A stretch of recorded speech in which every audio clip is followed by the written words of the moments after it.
And then one day you find 10 years have gone behind you. No one told you when to run. You've missed the starting gun. Roger Waters.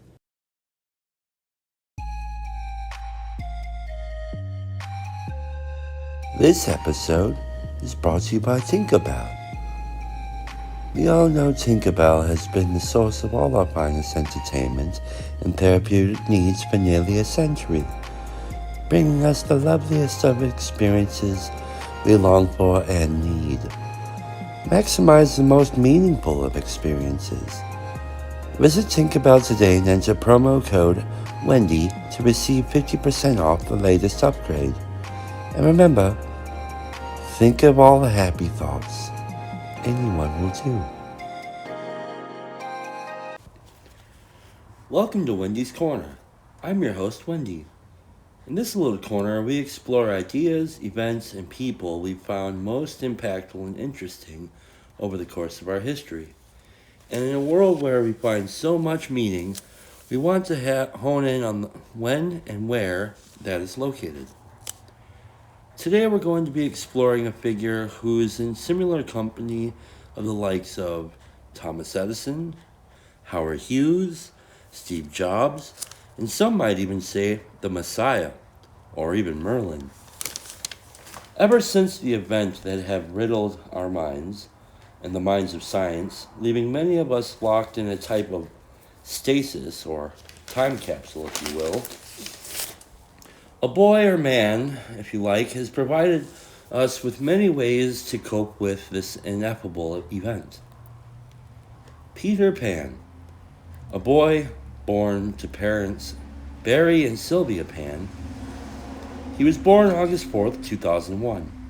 Peter's father, Barry, founder of Pan Pharmaceuticals, was one of few titans of industry in the late 20th and early 21st century, developing many sorts of medicine and therapeutics which we know today to be the staple of our culture. Peter's mother perished only a month after his birth in what was once the most mournful days in history, September 11th, 2001. A day likened to the time of the stop. Oddly enough, Peter seems to be the first of our kind. One of the timeless, if you will. So why is Peter such a significant figure to us today? Well, following his father's death, May 15, 2042, Peter assumed ownership and control of Pan Pharma. 3 years later, continuing the legacy of his father, Peter expanded the scope of his research and became founder of Bell Industries, whose motto was, "To reach the boundless, a place without borders, we must take flight to the second star to the right and straight on till morning." When asked about the origin of this motto, Peter stated, "Well, my father used to say in order to succeed, we have to shoot for the stars and dream big. So being inspired, I wanted to take it further than ever. Hence, second star to the right and straight on till morning." Since the time of the stop, Bell Industries has contributed some of the most dazzling and impactful therapeutic solutions and companions. And although it's been mostly serene over the last century, many have sung their praises to Peter, whilst others have had their doubts about the state of things. Steve Ney, of Neverland Times, a satirical publication, writes, "Here in Neverland, we've been given all we've ever wanted and none of what we've needed. And with the advent of Tinkerbell, we become so enamored with the synthesized transcendence that we can see and touch almost anything except love. While others have sung their praises, giving the Neverland and Tinkerbell raving reviews. Tinkerbell customer Cheryl Winford writes of the Neverland experience, "Since the loss of my mother and father, I've tried and searched everything to find meaning, to make sense of things. It wasn't until the Neverland experience that I was able to make closure and find true pleasure in life." Now, whether you're for or against, it's safe to say that we live in the most exciting of times, and we all have Peter to thank for this. And even though Peter's been out of public eye for a while now, maybe we'll get with any luck, an in-person appearance on this year's centennial celebration of Bell Industries. Until then, we hope you'll try out the next best thing and dive into our full immersion podcast at the Daily Bell Plus, where this episode and others are made into indescribable timeless experiences. Thanks again, and we'll catch you the next time on Wendy's Corner. So there you have it, our last episode. Come on, John, it's not our last episode. Yeah, miss, I just need to take some time and sort stuff out. We all know what that means, right, Michael? Finito, Finn. They both chuckle. Come on, guys, give your big sister a break. You guys know I have a lot on my mind, and we need to take our time and make sure that we're making the right move. The right move? This new deal is going to have us swimming in cash. Of course it's the right move. Well, to quote the great American 20th century poet Christopher Wallace, mo money, mo problems. Such antiquated dialect. Yeah, I was always more of a West Coast guy myself. Anyways, we've got a few weeks to figure out what the best course to take is. There's no rush, and besides, you guys have more research and data programming to do for the Bell Plus. You can't complain until the job you have is done. And if I decide against signing our lives away, you're still the best in the biz. You guys will never be out of work. Yeah, but it won't be with you. We'll have to take orders from some dimwit that we don't know. At least with you, we can successfully ignore our responsibilities. Rude. What's that? Yeah, what'd you say? Nana barks wildly. Yeah, keep it down, girl. You're barking at shadows. Nana continues to bark. Wendy gets up to look out the window. Bullets, Nanny, there's nothing out there. Hush up, won't you? You guys ready? We gotta meet them in 20 minutes or a half hour. We don't want to be late. You know, Dad, we'll never hear the end of it. Not to mention Mother. Nana continues barking. Has she had her rabies shots yet? Ever seen Old Yeller? Bloody hell. I'm certain either you two were adopted or I was. Come, Nana, let's put you to bed.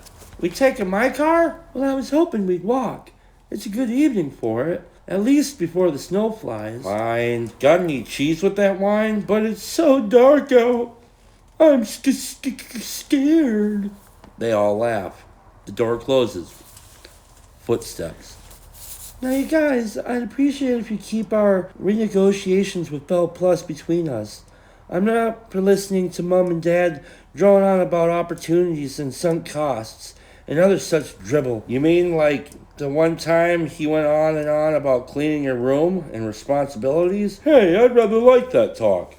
They all chuckle. Footsteps. Brr!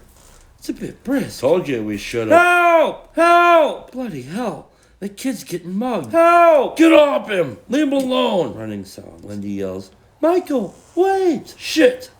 John, Michael! Bollocks! Are you okay, kid? Don't touch him. You guys, let's get out of here and call the police. Hey, are you okay, kid? He moved. You guys, let's go. He's moving. Kid, you okay? Let's roll him over. You guys, let's go. Surprise! Everyone yells, oh, what? Give me all your money and no one gets hurt. What the hell? Who are... And then a buzz sound. And a narrative from Wendy. I woke up with a splitting headache.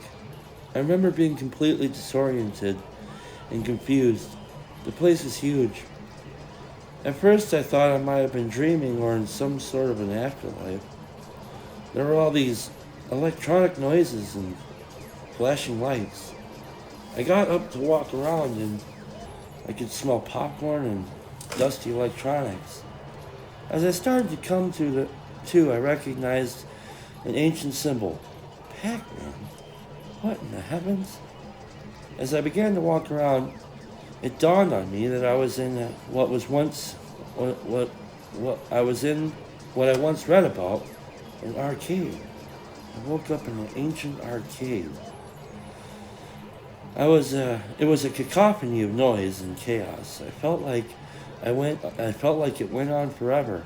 I called out, "Hello!" Nobody